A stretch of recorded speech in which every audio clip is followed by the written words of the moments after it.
네, 오늘은 마리아의 찬송 예수님이 오셨습니다 라는 제목으로 하나님의 말씀에 은혜를 나누고자 합니다. 우리가 듣고 있는 성경, 우리 하나님의 말씀인 성경에는 위대한 찬송이 나옵니다. 특별히 여인의 찬송이 나옵니다.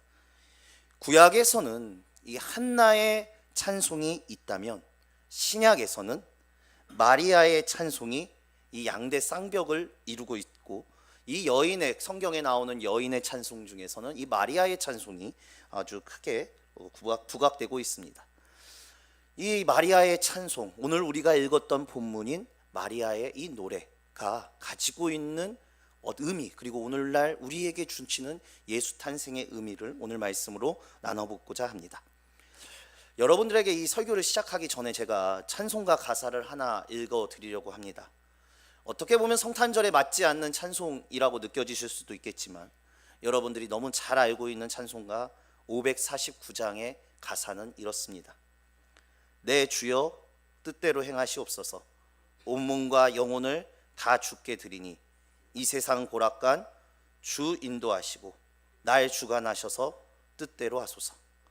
내 주여 뜻대로 행하시옵소서. 큰 근심 중에도 낙심케 마소서. 주님도 때로는 울기도 하셨네. 날 주관하셔서 뜻대로 하소서.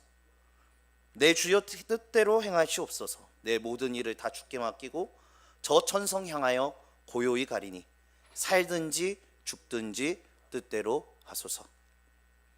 우리가 잘 알고 있는 찬송가의 한 구절이 이제 찬양의 가사입니다. 여러분들이 이 찬송가가 어떻게 지어진지에 대해서 아마 많은 분들이 아마 아실 거라고 생각합니다. 많은 목사님들이 이 찬송가에 어떻게 지어졌는지에 대해서 많은 예화로 설명하시기도 하죠. 이 찬송가는 1704년에 지어진 찬송가입니다. 베냐민 슈몰크라고 하는 목사님이 지으셨던 찬양인데, 이 찬송가가 지어졌을 때 그 당시에는 이 종교 전쟁이 일어났었어요. 천주교와 개신교의 종교 전쟁으로 이 30년 동안 끔찍한 이 유럽의 종교 전쟁이 벌어진 순간에 지어졌던 시기가 바로 이 찬송가가 지어졌을 때의 시기였습니다. 제가 말씀드렸던 이 베냐민 슈몰크라는 목사님은 이 종교 전쟁 중에 신도들에게 가서 신도들을 신방하고 신도들을 도와야 하는 그런 사명을 가지고 자신의 목회의 사명, 자기의 사명을 감당하셨습니다. 그때 무려 36격이나 되는 교회의 마을들을 돌아다니면서 신방을 하셨던 분이 바로 오늘 이 찬송가를 지으신 베냐민 슈몰크라는 목사님이에요. 어떤 때는 워낙 먼 곳이기 때문에 신방을 한번 가면 며칠을 있다가 돌아오기도 하셨다고 합니다.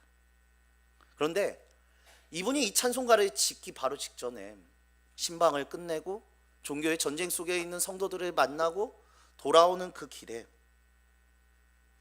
어느 순간 자기가 돌아오는 그 길에 보고 집이 불타고 있는 거예요. 집이 너무나 불타버린 거예요. 집이 다 불타서 그 모습을 보고 신방에 돌아오는 그 길에 집이 불타 있는 모습을 보면서 그 집에 뛰어 들어갑니다.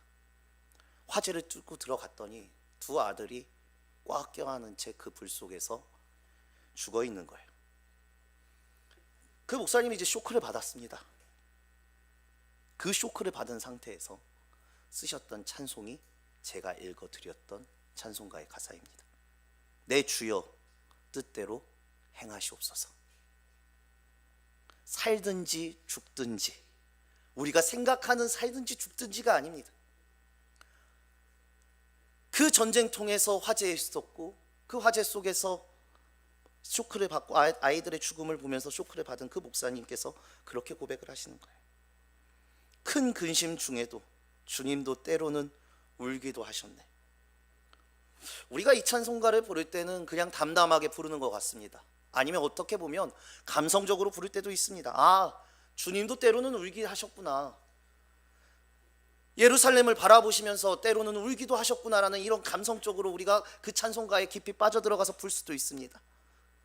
그런데 이 찬송가를 지었던 목사님의 상황을 두고 한번 보시게요. 주님을 위해서 그토록 열심히 일을 했고 열심히 살아왔는데 자기의 상황은 좋지 않습니다. 독일이 1600만 명의 인구가 이 종교로 인해서 600만 명이나 줄어드는 놀라운 그 전쟁 속에서 1000만 명이 넘는 죽어가는 사람들이 있는 그 가운데서 심지어 병도 돌아서 전염병이 돌아서 수많은 사람들이 죽는 그 상황, 이 당시에는 교회도 그 기둥밖에 남아있지 않았다라는 기록이 있을 정도로 그 끔찍한 암흑기 속에서 주의 종으로 살아갑니다. 그리고 주의 종으로서 자신의 사명을 감당하고 돌아오는 길에 두 자녀의 죽음까지 바라봅니다. 그 상황에서 과연 우리는 고백할 수 있을까요? 이렇게, 내 주여 뜻대로 행하시옵소서. 저는 이 성경을 보다가 어떻게 이렇게 고백할 수 있지? 라는 생각을 만드는 인물들을 만나면 이게 성경을 읽다가도 성경의 장수를 넘길 수가 없어요. 어떻게 이 사람은 이렇게 고백할 수 있지? 도대체 이 사람이 바라보는 하나님과 내가 느끼는 하나님이 어떻게, 뭐가 이렇게 다르길래 이런 고백을 할 수 있지? 오늘 제가 읽어드렸던 목사님처럼 자식이 죽었는데 살든지 죽든지 주 뜻대로 하옵소서. 아마 우리 같으면 이렇게 얘기하지 않을까요? 내가 지금 얼마나 열심히 하나님을 위해서 일하고 돌아왔는데, 살아왔는데, 이 끔찍한 전쟁통에서도 주님의 일을 한다면서 신방을 하고 돌아왔는데, 내가 만약에 주님의 일을 하지 않았다면, 내가 그 아이들과 우리 아이들과 함께 했다면 내 자식을 살렸을 텐데. 이게 기본적인 우리가 생각할 수 있는, 그 당시에 나올 수 있는 말 아닐까요? 불에 타 죽은 두 아들을 보면서요. 그런데 이 곳에서 목사님 고백하시는 거예요. 내 주여 뜻대로 행하시옵소서. 이런 찬송의 앞에 있으면 저는 그렇습니다. 이 목사님 도대체 만난 하나님은 어떠한 하나님인가? 다시 한번 생각해 보세요. 끔찍합니다. 30년간의 전쟁이에요. 지금 우크라이나의 전쟁도 그렇게 길게 느껴지는데 우리 무감각해지고 있는데, 그 현장 속에서 어떻게 30년이라는 전쟁통에 이런 고백을 할 수 있냐고요. 이번 성탄절을 맞으면서 어떤 말씀을 전할까 상당히 많이 고민했습니다. 왜냐하면 본문이 뻔하거든요. 사실 목회자들에게 제일 어려운 설교 중에 하나가 성탄절의 설교입니다. 몇 장 안 돼요. 마태, 마가, 누가 돌아야 돼요. 거기다가 앞으로 목회를 하면 몇십 년간 계속 이거 본문으로 성탄절 메시지를 뽑아야 되는 거예요. 차라리 부활절은 말씀이라도 좀 길어요. 근데 진짜 적어요. 그러면서 묵상을 해요. 심지어 목사님이 지난주일에 하셨던 설교하고 25일 내일 하실 설교의 본문을 빼고 나니까 본문이 없어요. 그래서 목사님 설교를 빼고 내일 하실 설교를 제가 본문을 아니까 빼니까 이 본문이 딱 나오는 거예요. 여러분, 내일 겹치지 않습니다. 내일 오셔서 말씀 들으셔야 돼요. 이게 겸손하게 말씀을, 그냥 제가 묵상한 말씀, 다 아실 만한 말씀을 전해야 돼요. 그러면 이 말씀이 제가 어렵다는 이유가 뭐냐면, 그냥 순수 제가 진짜로 겸손하게 묵상한 내용을 나눠야 되거든요. 매번 겹치니까. 아마 저희도 그렇지만, 저야 아직 젊어서 많은 부분을 겹치지 않았지만 수십 년간 성탄절의 메시지를 들으셨을 여러분들한테 똑같은 메시지를 전할 수가 없어요. 그러면 묵상해서 전해야 돼요. 그러다 묵상하다 나온 게 뭐냐면 오늘 말씀이었었어요. 제가 곰곰이 묵상하다가 목사님 말씀을 마침 이렇게 빼고 나니까 그거밖에 안 보이는 것도 있지만 이 말씀이 묵상이 되는 거예요. 왜 마리아일까? 왜 마리아인지를 묵상해 보면, 여러분, 오늘 본문의 마리아는요, 이렇게 보면, 목사님 지난주 요셉 얘기하셨고, 오늘 마리아는 성탄절을 처음 맞이한 사람이 바로 마리아입니다. 여러분, 우리는 성탄절의 의미를 나눕니다. 예수가 오셔서 그의 구원을 이루시고 우리와 함께 하신다는 걸 누구보다도 잘 알고 있는 게 아마 여기 계신 분들일 겁니다. 그러나 마리아는 오늘날 갑자기 다가와서 갑자기 자기의 삶 속에서 똑같은 삶을 살고 있는데 가브리엘이 나타나서 그러는 거예요. 그 주님의 크신 능력이 너를 덮으면 너에게 아이가 생긴다라는 것을, 이 얘기를 들은 것부터 이미 성탄절을 맞이한, 첫 번째 맞이한 사람은 마리아라는 거예요. 그리고 그 성탄을 준비해요. 오늘 이 마리아의 찬송은 첫 번째 성탄절을 준비하기 전에 마리아가 어떤 고백으로 성탄을 준비했는지, 우리 믿음의 사람들이 성탄절을 맞이하는, 매번 똑같이 맞이하는 성탄절에 어떠한 마음으로 주님의 말씀을, 주님의 성탄을, 주님의 탄생하심을 맞이해야 되는지에 대해서 알려주는 게 바로 오늘 마리아의 찬가입니다. 여러분, 이것을 준비하며 그녀는 성탄절을 맞이합니다. 뭐 이렇게 얘기하면 마리아가 대단한 사람 같아. 아니요, 아시잖아요. 그의 삶은 너무나 끔찍합니다. 어떠한 마음으로 이 마리아가 끔찍한 상황 속에서 고백할 수 있었을까? 왜 어떠한 마음으로 이런 위대한 찬양을 할 수 있었을까? 누가복음 1장 30절에서 38절인데요. 우리 다 함께 한번 천천히 읽도록 하겠습니다. 시작. 천사가 이르되 마리아여 무서워하지 말라.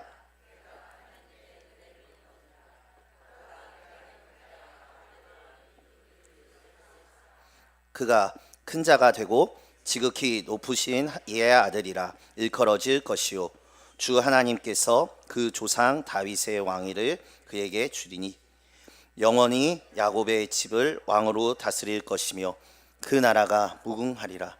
마리아가 천사에게 말하되 나는 남자를 알지 못하니 어찌 이 일이 있으리이까. 천사가 대답하여 이르되 성령이 내게 임하시고 지극히 높으신 이의 능력이 너를 덮으리니 이러므로 나실 바 거룩한 이는 하나님의 아들이라 일컬어지리라. 보라, 내 친족 엘리사벳도 늙어서 아들을 배었느니라. 본래 임신하지 못한다고 알려진 이가 이미 6달이 되었나니 대저 하나님의 모든 말씀은 능하지 못하심이 없느니라. 마리아가 이르되 주의 여종이오니 말씀대로 내게 이루어지이다 하매 천사가 떠나가니라. 아멘. 우리가 아는 얘기죠. 어느 날 가브리엘이 나타나서 큰 이야기를 합니다. 상식이라는 단어로 이해할 수 없는 말입니다. 그리고 더 나아가 비상식을 넘어서서 자기 삶에 잘못하면 생명을 걸어야 하는 이야기를 듣게 되는 거죠. 왜냐? 약혼한 여자가 아이를 가졌다는 것은 그 여자가 파혼을 하게 되면, 파혼을 맞게 되면 돌로 길거리에서 그냥 맞아 죽어도 할 말이 없는 범죄이기 때문입니다. 이 당시. 물론 우리가 이번 주일에 우리 목사님께서 설교에 말씀해 주셨지만 요셉도 이 소식을 듣고 정혼자 요셉도 조용히 끊고자 했고, 이 상황이 요셉도 보기에는 비상식적이고 요셉이 해줄 수 있는 최대의 이해와 양해와 배려를 마리아에게서 원하고 이야기하고 있잖아요. 드러나는 순간 이 대상자 마리아는요, 이 임신의 사실이 드러나는 순간 돌로 맞아 죽어도 되는, 언제 맞아 죽을지 모르는 그러한 상황, 죽어야 되는 상황이 되는 겁니다. 요셉은 그에 대한 최대의 예의를 보여준 거고요. 그런데 꿈속에 하나님의 말씀을 듣고 요셉의 마음이 변하죠. 그러면 우리가 이 생각을 할 수 있어요. 마리아가 이걸 알고 있었을까? 성경에 자세히 기록되어 있지 않지만 요셉이 하나님의 말씀을 들었다는 것에 대해서 마리아가 알고 있다는 것이 없습니다. 그렇다면 당시 마리아는 만약 이 얘기를, 요셉이 들은 이야기를 모른다고 했을 때 어떻게 전개될지, 내 삶이 어떻게 변화될지 마리아는 그 두려움 속에 살 수밖에 없는 거예요. 하나님의 능력이 자기에 임하는 것도 경험해 본 적이 없던 여인이에요. 어떻게 이런 일들이 있었다라는 과거 이야기를 들어본 적도 없어요. 그런데 처녀가 아이를 갖는데요.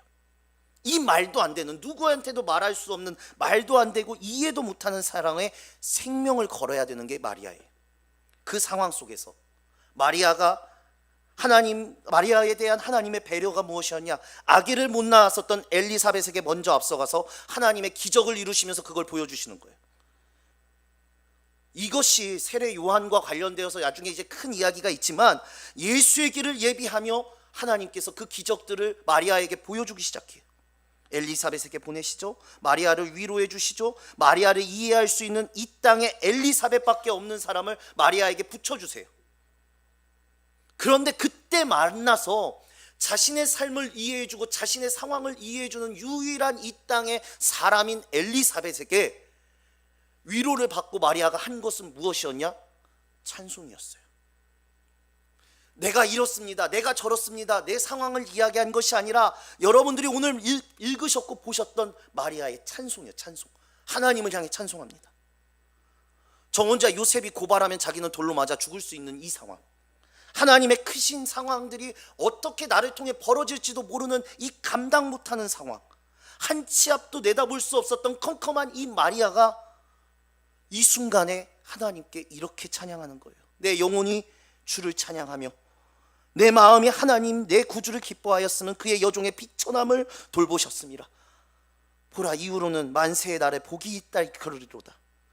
능하신 이가 큰 일을 내게 행하셨으니 그 이름이 거룩하시며 긍휼하심이 두려워하는 자에게 대대에 이르는도다. 이러면서 하나님을 딱 찬양하는 거예요. 불평, 불만, 의문, 어떠한 말도 하지 않았습니다. 여러분, 이게 가능하냐고요? 나라면요, 내가 주님 앞에 섰을 때 마리아가 됐다면요, 가능하냐고요? 저는 여러분들의 삶이 어떠한 삶인지, 오늘 어떠한 삶을 살고 계신지 모릅니다. 여기에 계시는 우울하신 분도 계실 것이고, 지치신 분도 계실 것이고, 졸리신 분도 계실 것입니다. 그러나 오늘 마리아를 좀 생각해 보시게요. 내 주여 뜻대로 행하시옵소서라고 고백하는 목사님을 한번 생각해 보시게요. 마리아의 찬양입니다. 우리의 삶이, 내 삶이 마리아보단 끔찍하지 않을 것입니다. 여러분들의 삶에 일어난 비상식적인 일들이라고 생각되는 것들이 마리아만큼 이렇게 일어나진 않았을 것입니다. 한 치 앞도 바라볼 수 없는 내 삶의 상황이 마리아만큼 앞서서 컴컴하지는 않으실 겁니다. 그런데 마리아는 그 상황에서 찬양을 합니다. 이 마리아가 했던 고백을 이해하면 예수가 오셨다는 것이 어떠한 것인지를 깨닫게 되는 거예요. 왜냐? 예수가 오셨던 의미를 그 누구보다 먼저 깨닫고 알았던 사람이 마리아이기 때문이에요. 예수가 오셨다는 게 뭡니까? 그러면 마리아는 이렇게 고백합니다. 자신의 비천함을 돌보셨습니다. 나의 비천함을 돌보셨습니다. 여러분이 조금만 편하고 행복하면 끔찍한 일 가운데 죽는 것보다 하나님이 나의 비천함을 돌보셨다, 이 고백이 나와요. 그러면서 이 고백이 나오니까 예수가 오신 의미를 깨닫기 시작하니까 마리아가 뭐라냐? 이제 후로는 나에게 복이 있다라고 얘기할 수 있는 거예요. 하나님의 뜻이 이루어지는 그 예수를 만난 시점부터, 내가 예수를 잉태했다는 것을 알고 난 그 시점부터 나는 이제 영원토록 끝까지 복이 있을 것이다. 마리아가 본 것은 비상식적인 상황이 아니에요. 말도 안 되는, 이해가 되지 않는 그 상황이 아니에요. 앞으로 나에게 이루어질 하나님께서 나를 돌보시고 나에게 복이 있을 거라는 거예요. 이게 뭐가 중요하냐? 신앙의 중심이 나의 편함과 나의 삶에 있지 않았다라는 거예요. 오늘 예수의 탄생을 맞이하는 우리도 마찬가지예요.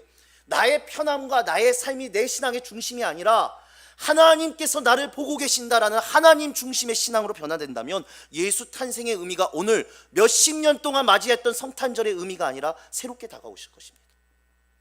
하나님이 나에게 오셨다는 것, 내 삶에 어떤 일이 벌어지든지 하나님이 그 비천한 일 속에 나와 함께 하신다.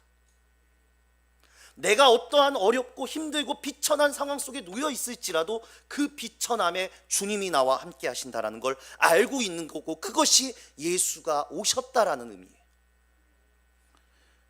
자, 우리 성탄절을 앞두고 양옆에 분들과 이렇게 인사할까요? 예수가 오셨습니다 라고 했어요. 자, 한 번 더 인사하겠습니다. 나를 위해 오셨습니다. 여러분, 이게 성탄절이에요. 성탄절. 이게 성탄절이에요. 예수가 오셨습니다. 나를 위해 오셨습니다. 요한복음 1장 11절에서 13절 말씀을 보시면, 요한이 사복음서의 마지막을 끝날 때 맨 마지막이, 사복음서의 맨 마지막이 요한복음이잖아요. 마가가 쓰고 마태가 쓰고 누가가 쓰고 이제 요한이 예수님에 대해서 마지막으로 쓰기 시작할 때 태초에 뭐 말씀이 계시느냐 하면서 11절에 1장 11절에서 13절에 이렇게 얘기합니다. 제가 읽어드릴게요. 자기 땅에 오매 자기 백성이 영접하지 아니하였으나 영접하는 자 곧 그 이름을 믿는 자들에게는 하나님의 자녀가 되는 권세를 주셨으니 이는 혈통으로나 육적으로나 사람의 뜻으로 나지 아니하고 오직 하나님께로부터 난 자들이니라. 영접하는 자 곧 그 이름을 믿는 자에게, 영접하는 자, 예수가 오셨어요. 영접하는 자, 그 이름을 믿는 자들에겐 하나님의 자녀가 되는 권세. 우리에겐 뭐가 있어요? 하나님의 자녀가 되는 권세가 있어요. 마리아가 안 거예요. 첫 번째 예수를 영접한 자, 그것이 바로 마리아예요. 그 말씀대로 이루어진 자, 그 자가 바로 마리아예요. 그가 하나님의 어떤 은혜와 복이 있는지를 이야기하는 거예요. 제가 여러분들에게 오늘 말씀으로 여러분들에게 드릴 수 있는 축복은 이겁니다. 아직까지 이 자리에서 내가 몇십 년 동안 신앙생활했으나 예수가 믿어지지 않는 분이 계신다면, 상식적으로 내가 믿어지지 않는다라고 생각하시는 분이 있다면, 제가 이 질문으로 축복을 드리겠습니다. 여러분은 이 시대에 태어난 것이 머리로 이해가 되십니까? 여러분들은 대한민국에 태어난 것이 머리로 이해가 되십니까? 내가 지금 이렇게 살다가 인간이 이렇게 죽어가는 것들이 상식적으로 이해가 다 되냐고요? 안 돼요. 내가 이 땅에 태어났고 내가 이 땅의 시점에서 살아가는 것이 이해가 되는 사람이 없습니다. 그러면 뭘 그렇게 이해해야 되는데요? 한 가지 예를 들어볼까요? 제가 아까도 말씀드렸지만 우크라이나 백성들이 전쟁통에 죽어가는 거 이해가 됩니까? 팔레스타인과 이스라엘 전쟁 우리가 이해가 됩니까? 안 돼요. 우리나라가 남북으로 분단된 거 이해가 됩니까? 안 된다는 거예요. 이 불합리한 상황 속에서 오늘날 쓰러지는 사람들이 이토록 많은 사람들 중에서 세상에 이해되지 못하는 게 수없이 많은데, 웃긴 게 뭐냐면 내가 이해 못하면 못한다는 거예요. 내 이해가 도대체 뭐냐는 거예요. 내 이해가, 여러분들의 이해, 그래 내가 이해하고 내가 믿는다는 게 도대체 뭐냐는 거예요. 저는 이게 교만입니다. 교만, 믿음이 아니에요. 그래서 하나님 앞에 섰을 때 심판받아도 할 말이 없는 거예요. 만약 내가 하나님 앞에 서서 내가 당당한다면 얘기합니다. 내가 왜 이 땅에 태어났고 이렇게 살아가고 이런 사람을 만들고 이런 자를 겪어야 되는지를 아셔야 합니다. 우리는 이해하고 살아가는 사람이 아니에요, 여러분. 하나님께서 이 이해하지 못할 상황 속에서 중요한 게 뭐냐? 내가 살아가는 이유, 하나님이, 예수가 나에게 오셔서 나와 함께 하신다라는 거예요. 내가 이해하고 살아간다고 하면 안 돼요. 제가 그분에 대해서 말씀할 수 있는 게 이겁니다. 예수가 나의 삶에 없으면 내가 이 땅에서 70년, 80년, 90년을 살아갈지 모르겠지만 그 죽음 앞에서 지옥에 가도 하나님 앞에 당당할 수가 없습니다. 마리아가 고백하죠. 죄 가운데 비천한 삶을 돌아보셨는데 오셨다는 거예요. 그래서 저는 예수가 좋습니다. 제가 신학교에 원서를 넣었을 때 제가 몇 번 말씀드렸죠. 저는 목사가 되기 위해서 신학교에 원서 넣은 사람이 아닙니다. 신이 존재하지 않는다라고 해서 내가 그걸 증명해 보이겠다라고, 제가 뭐 설교단에서 쓸 수 있는 단어가 모르겠는데 똘끼에서 원서를 넣었습니다. 내가 증명해야 된다, 신이 있던 없던을 증명해야 된다라고 그 생각이 깨지지 않았다면 전 평생 신을 부정하면서 살았을 거예요. 제 이해가 되는, 머릿속에서 이해가 되는 범주 내에서 살아갔을 거예요. 왜냐? 제일 잘 사는 사람이 세상적으로 볼 때는 무신론자들이거든요. 신이 없으니까. 아시겠지만 저 철학적이고 논리적인 사람입니다. 제 논리로 이해가 안 되는 거 저 이해 안 하려고 합니다. 그런데 신이 없다고 저는 머리로 그렇게 이해하려고 발버둥 치고 신학교 1, 2학년 때 그렇게 뛰어다녔는데 이해된 적이 없더라고요. 저는 이해해보고 그 이후로 제 인생을 살아본 적이 없습니다. 그냥 예수를 만났을 뿐입니다. 그게 내 삶의 의미가 되었습니다. 내 삶의 이해되는 의미를 찾기 위해 떠났던 곳에서, 이해가 되지 않는 곳에서 만난 예수가 내 삶의 의미가 되었습니다. 이 땅의 삶에 내가 아무리 비천하고 어렵다 하더라도 내 삶이 비천함으로 끝나지 않을 걸 그러기 때문에 압니다. 마리아처럼 위대한 찬양과 고백은 못해도 저는 마리아의 이 마음에 같이 동의하고 아멘으로 화답합니다. 주님이 오셨습니다. 그것으로 충분합니다. 지금도 예수가 있습니다. 그러기에 저는 살아갈 용기가 있습니다. 지금은 어떨지 모르지만, 지금은 내가 어렵지만, 지금은 내가 이해하지 못하겠지만 분명히 시간이 지나면 나를 복있다 일컫는 사람이 마리아와 같은 고백으로 내 고백이 될 것이다 믿는 사람입니다. 이제 여러분들도 마찬가지입니다. 우리의 인생은 예수 때문에 복 있는 인생이 될 것임을 믿습니다. 성탄절이 좋은 게 이것이에요. 길거리에 캐롤이 좋은 것도 아니고 여러 행사가 좋은 것이 아닙니다. 주님이 오셨고 그가 나의 주님이라는 것이 감사하는 그 절기가 바로 성탄절이에요. 여러분들은 어떻게 성탄절을 맞이하고 계십니까? 성탄절은 예수만 남아야 합니다. 제가 말씀드리잖아요. 고등학교 때 저는 끔찍한 집에서 살았습니다. 어머니 혼자 힘들게. 그러다 보니 끔찍한 일을 그 어린아이가 하도 많이 살아서 그래서 제가 신 존재에 대해서 부정을 했어요. 신은 안 계신다. 이러한 집안에서 태어나게 하신, 살아가게 하신 신이라는 분은 없다. 내가 그걸 증명해내리라. 그렇게 신학교에 들어갔고 비로소 그때서야 진짜 예수를 영접했습니다. 그리고 영접한 그 다음 성탄절에 교회를 가는데, 소망과 희망으로 오신 예수님을 보고 교회에 가는데, 저한테는 그때가 그렇게 예수 탄생의 기쁜 소식이었던 적이 없었습니다. 집에 끔찍한 상황, 어머니 혼자 음식점을 하시면서 새벽부터 나가 계시고, 저는 그 집주인 할머니의 그 잔소리를 들어가면서 그 끔찍했던 삶을 살면서 중학교 고등학교 때 소망이 없었습니다. 성적도 중학교 때 바닥을 떨어져가고 있고, 집에 가진 것도 없고 어떻게 살지 모를 때 비로소 간 대학에서 진짜 주님을 만났고, 그때 저는 그렇게 성탄절에 교회를 그렇게 많이 갔던 교회인데 기뻤던 적이 없었습니다. 익숙했던, 지금까지 갔던 12월 25일 날 갔던 교회가 아니라 예수를 만나러 가는 교회였고, 그때 제 인생 속에 딱 하나가 있습니다. 아, 예수는 살아계시고 예수님은 나를 초청하시고 내 안에 예수님이 계신다면 내 인생은 복될 거야. 우리의 인생에 예수가 있습니다. 여러분 잊지 마십시오. 예수가 왔다는 것, 예수가 있다는 것이 어떠한 의미인지 오늘 마리아처럼 깨달으시기 바랍니다. 마리아는 찬양을 하면서 그 믿음의 길을 갑니다. 제가 걱정하는 믿음은 이런 겁니다. 자기만 은혜를 넘치도록 받고 그 은혜의 줄기를 막아버리는 자가 되지 마십시오. 여러분, 여러분들이 마리아보다 더 넉넉한 삶을 살아가실 것입니다. 찬송하실 수 있다면 그 은혜를 더 나누셔야 됩니다. 주님께 와서 그 은혜를 누리면서 나만 은혜 받았으면 됐지가 아니라, 나만 머무는 사람이 아니라, 그래서 썩어버린 믿음을 갖고 있는 사람이 아니라 은혜의 줄기를 마리아처럼 찬양으로 고백할 수 있어야 돼요.